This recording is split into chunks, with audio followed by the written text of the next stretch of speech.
Hello दोस्तों, आज हम बात करेंगे वर्ल्ड की टॉप स्टडी अब्रॉड डेस्टिनेशन जो कि है यूएसए। लोगों का इंटरेस्ट अगर देखा जाए आजकल के ट्रेंड की तो कनाडा से हटकर यूएस की ओर शिफ्ट हो रहा है। रीजन इसके कई हो सकते हैं, जैसे जीआईसी अकाउंट में, जैसे सभी को पता है जीआईसी अकाउंट कितना बढ़ा दिया गवर्नमेंट ने, और रिफ्यूजल रेट कनाडा का काफी हाई हो गया है। तीसरा, रिसेशन बहुत तेज चल रहा है कनाडा में। लोगों के इवन के खर्चे तक नहीं पूरे हो रहे हैं, लोग जॉब्स ही नहीं मिल रही हैं स्टूडेंट्स को वहां पे।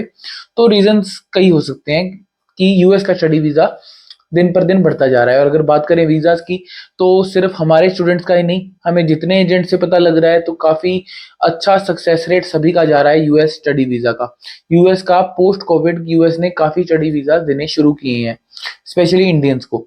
तो आज हम इस वीडियो में बात करेंगे कि क्या स्टेप बाय स्टेप प्रोसेस रहेगा यूएस स्टडी वीजा अप्लाई करने का, आप खुद से कैसे सारा प्रोसेस कर सकते हैं, आपको क्या डॉक्यूमेंटेशन की जरूरत पड़ेगी, आइल्स की जरूरत है कि नहीं है, आपको इंटरव्यू से पहले क्या प्रिपरेशन करनी होंगी, क्या क्या फीस आपकी बचेंगी, क्या आपका बजट रहेगा, कितने क्या आपके फाइनेंसिस होंगे, कितना आपका खर्चा आएगा वीजा अप्लाई करने के पहले, अप्लाई करने के बाद। तो ये सारा कुछ आपको इस वीडियो में पता लगेगा। तो सबसे पहला स्टेप है शॉर्ट लिस्टिंग योर कॉलेजेस, जो कि सबसे बहुत ही इम्पोर्टेंट आपका स्टेप है। जो आप कॉलेजेस या कोर्सेज शॉर्टलिस्ट करेंगे वो आपकी प्रायर स्टडी से मिलता होना चाहिए, या आपका जॉब जो भी आप कर रहे हैं, अगर आप वर्किंग है तो आपकी जॉब से और प्रायर स्टडी से दोनों से मिलता होना चाहिए। इसी पे डिपेंड करता है आपका वीजा। ये बहुत ही इंपॉर्टेंट स्टेप है। मान लीजिए मैं कंप्यूटर साइंस का स्टूडेंट हूँ या मैं आर्ट्स का स्टूडेंट हूँ मान लीजिए, और मैं कोर्स सिलेक्ट कर रहा हूँ मैं कंप्यूटर साइंस का, तो ये बिल्कुल ही इररेलेवेंट हो जाता है। तो एम्बेसी को उधर ही पता लग जाता है कि ये बच्चा वहां पढ़ने नहीं जा रहा, जस्ट ये एंट्री लेना चाहता है यूएस में। तो पहला स्टेप बिल्कुल ध्यान से कीजिएगा। सेकंड स्टेप होता है एप्लीकेशन। तो आपने कॉलेजेस में अप्लाई करना है, इसमें आपका क्या खर्चा आएगा। कई colleges free of cost application होती है, कई कॉलेजेस में $100, $200, $50 डिपेंड करता है college to college offer letter आने के लिए। इसके बाद आपके पास रिसीव होगा एक कंडीशनल ऑफर लेटर। अच्छा, एप्लीकेशन के लिए क्या आइल्स जरूरी है या नहीं है। कई कॉलेजेस बिना आइल्स के भी बच्चों को ऑफर लेटर देते हैं। कई कॉलेजेस पीटी एक्सेप्ट करते हैं, टोएफल एक्सेप्ट करते हैं, आइल्स एक्सेप्ट करते हैं। बट हमारी प्रेफरेंस रहती है कि बच्चे ने आइल्स की हो तो ज्यादा अच्छा है। क्या है कि इंटरव्यू में भी बच्चे को काफी हेल्प हो जाती है अगर बच्चे ने पहले आइल्स की होती है तो। और आइल्स में अगर आपके 6.5 बैंड्स हों तो बहुत अच्छा है, आपके पास बहुत अच्छे ऑप्शन होंगे कॉलेजेस के, if you have a good score in IELTS. And उसके बाद कई लोग एमओए भी एक्सेप्ट करते हैं, मीडियम ऑफ इंस्ट्रक्शन, यानी कि जो आपकी लास्ट पढ़ाई हुई है उसका क्या मीडियम रहा था पढ़ाने का, वो इंग्लिश में, वो आप कॉलेज से या स्कूल से लिखवा कर दे सकते हैं, वो भी एक्सेप्ट होता है। और इसके अलावा कई कॉलेज एलओआर भी मांगते हैं, letter of recommendation from your last employer और योर स्कूल जहाँ से भी आप पढ़े हैं वहां से किसी टीचर से एलओआर मांगते हैं। सारे कॉलेजेस नहीं मांगते। मेन जो डॉक्यूमेंटेशन रहती है वो आपकी प्रायर स्टडी के सारे प्रूफ्स हो गए, ट्रांसक्रिप्ट हो गई, +2 का हो गया, 10th का हो गया, 12th का हो गया, 9th का हो गया। 12th और 9th और 11th, ये जो दो सर्टिफिकेट्स हैं ये हर कॉलेज नहीं मांगता, बट जो कॉलेज स्कॉलरशिप्स ऑफर करते हैं वो ये डॉक्यूमेंट जरूर मांगते हैं। वो इन्हीं के बेस पे भी इन दो डॉक्यूमेंट्स को भी जज करते हैं आपको स्कॉलरशिप देने के लिए।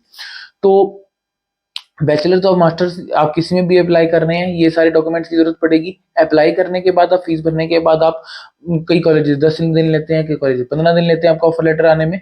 तो आपके पास एक कंडीशनल ऑफर लेटर रिसीव होगा। अच्छा, एक एग्जाम भी होते हैं यूएसए में, एसएटी, एसीटी, जीमेट और जीआरई। ये कुछ कह सकते हैं कॉम्पिटिटिव एग्जाम्स भी कह सकते हैं इनको।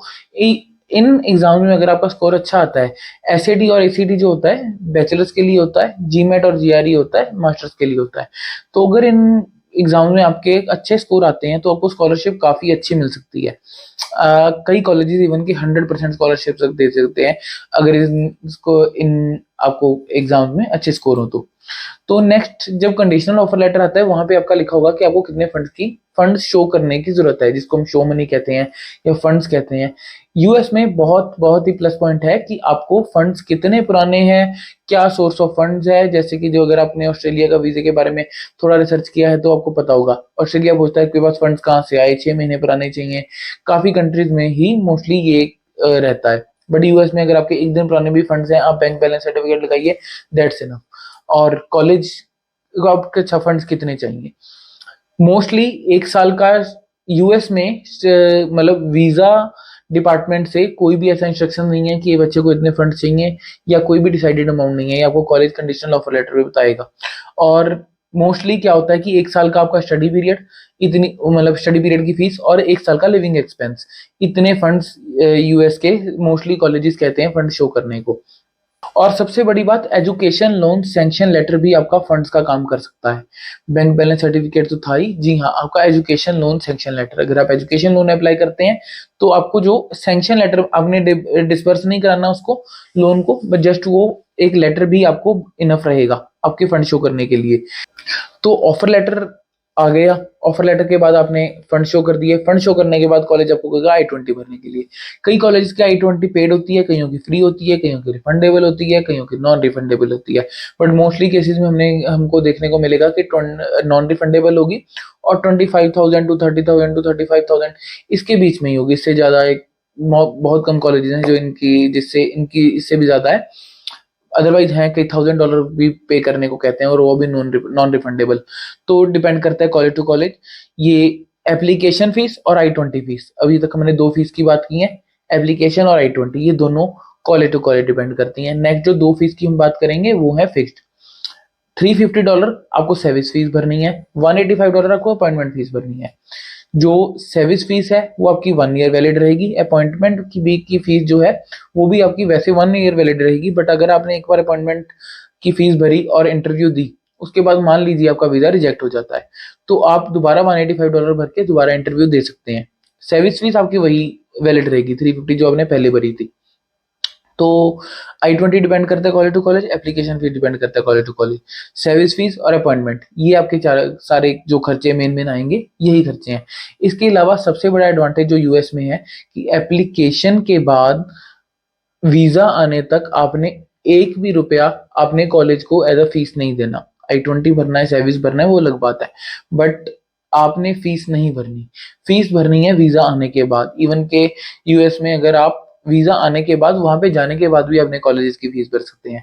इसमें कई लोग क्या करते हैं, 2 या 3 ऑफर लेटर लेते हैं और 2 या 3 कॉलेजेस में एडमिशन लेकर अपने इंटरव्यू में जाते हैं, ताकि वो एम्बेसी के ऊपर और अच्छा थोड़ा इंप्रेशन डाल सकें कि हमने ये ऑप्शन चूज किए हैं। बाकी डिपेंड करता है कि आप इंटरव्यू, आपका कोर्स ऑफ स्टडी क्या है, आप कौन से कॉलेज में जाना चाहते हैं। कई बार एक ऑफर लेटर पे भी बच्चों का वीजा इजीली आ जाता है, अगर उनके जो स्टडी वो करने जा रहे हैं वो बहुत ही ज्यादा रेलेवेंट है उनके कोर्स से, और वो जिस कॉलेज में जा रहे हैं उसमें जाने का कोई वो अच्छा रीजन उनको दे सके हैं वैसे ऑफिसर को। तो this was all about US study visa.